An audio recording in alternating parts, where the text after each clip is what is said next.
মায়াটা যে কি কি বানাইছো শাহানা? মায়াটা কিছু খাইতেই চায় না। হ্যাঁ, কেমন হয়ে গেছে গা? আর চুলটি কি একা বেকা করে রাখছে। আচ্ছা, কালকা আমি তেল দিয়া টাইন না চুলটিরে সোজা করে দিমু আর কইসা বেনি করে দিমু। নাও খাও। অত মায়েরে ডরান লাগবো না, বুঝছো? মার দিকে কি খাও। বৌমা, জুলেখা, একটা কথা মন দিয়ে শোনো। কালকে আল্লাহ বাঁচালে সকালবেলা খুব ভোরে উঠে যাবা, বুঝছো?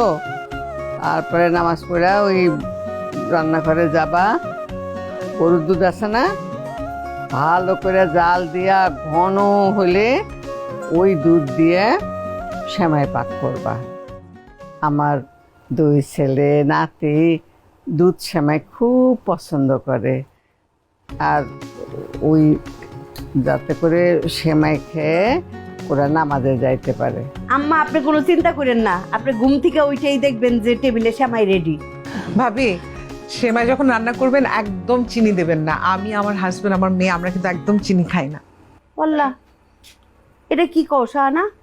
চিনি সারা সেমাই খেতে কেমন লাগবো? বড় বৌমা, তুমি কারো কথা শুনবা না। শহরে থেকে থেকে ফার্মের মুরগির মতো সব অভ্যাস করছে। হ্যাঁ, চিনি খায় না, এটা কোনো কথা হইলো? আমি এই বয়সে চিনি মিষ্টি কটকটি তাল মিষ্টি কামড়ায় কড়কড়ায় খায় ফেলাই, আর চিনি খায় না।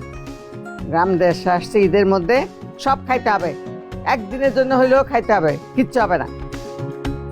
আর একটা কথা, ঈদের দিন সকলে তো নতুন জামা কাপড় পরবে, তো রিয়া এই সকলদের নিয়ে আমারে বসে সুন্দর করে একটা ছবি তুলে দিস। ওএমজি দাদি, হঠাৎ করে তোমার ছবি তুলতে মন চাইলো কেন? আবার সবাই কবে ঈদ করতে পারি না পারি, একসাথে হই কি না হই। আগামী ঈদে যদি না বাঁচি, তার আগেই যদি মরে যাই, তোরা আমার ওই ছবি দেখে তো বলতে পারবি গত ঈদে দাদি আমাদের সাথে ছিল। এই আম্মা, কি বলতেছো এসব? তোমার না মানা করছে এরকম কথা কোনোদিন বলবো না। এসব কথা কইলে আমার বুকটার ভিতর বছর দেয় আম্মা। আমি বলবো না। আম্মা, জুলেখা ঠিকই কইছে, আপনি এইগুলি কইও না তো, আবল তাবল কথা। জুলেখা, কান্দিস না। বুবু, আজকে সন্ধ্যা কালকে ঈদে খুশির দিনে তুমি কান্দাছো কেন? না বাবা, এমনি এমনি কিচ্ছু। আইসি মু, আমরা এনে সব মহিলারা কথা বলতেছি, তুই এর মধ্যে কি যা। না যাবো না, আমি ফুপুর কাছে আইছি। ফুপু, তোমার মনে আছে আগে সানরাইজ হলে তুমি আমার হাতে মেহেদি আঁকাই দিতা? হ্যাঁ, মনে থাকবে না কেন বাবা? কতদিন হলো তুমি আমার হাতে মেহেদি দিয়ে দাও না, এজন্য মেহেদি নিয়ে এসেছি। আচ্ছা, দিয়ে দিবা? ও মাই গড, মেহেদি! না না না, এই মেহেদি আমারে দিয়ে দিবা ফুপু, এটা আমার মেহেদি। কইলে হইলো, আমি আমার টাকাতে মেহেদি কিনে নিয়ে এসেছি, তোর হাতে দিব কেন? ফুপু শুধু আমার হাতে দিয়ে দিন। আমি লাগাম। ওই ওই ব্যাকুল পোলা, মেহেন্দি লাগায় মেয়েরা, তুই পোলা মানুষ, তোর কি এর মেহেন্দি লাগবো? হ্যাঁ জুলেখা, তুই রিয়া মামুনির হাতে সুন্দর করে নকশা করে মেহেন্দি দিয়ে দিবি। হ্যাঁ, ছেলে মেয়ে বুঝি না মা, আমার শখ হচ্ছে আমি হাতে মেহেদি দেবো। না না না না, আমি দুইজনের মেহেদি লাগাই। আগে আমার আগে আমারে দাও।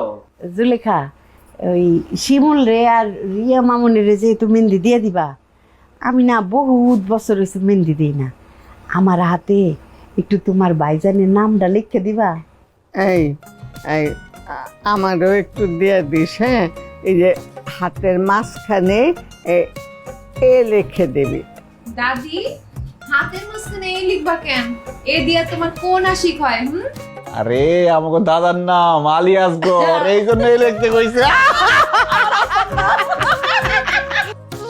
সবাই যখন হাতে মেহেদি দিচ্ছে, তখন আমার হাতে একটু দিয়ে দিও। রিয়ার বাবা কিন্তু হাতে মেহেদি দেয় খুব পছন্দ করে। আগে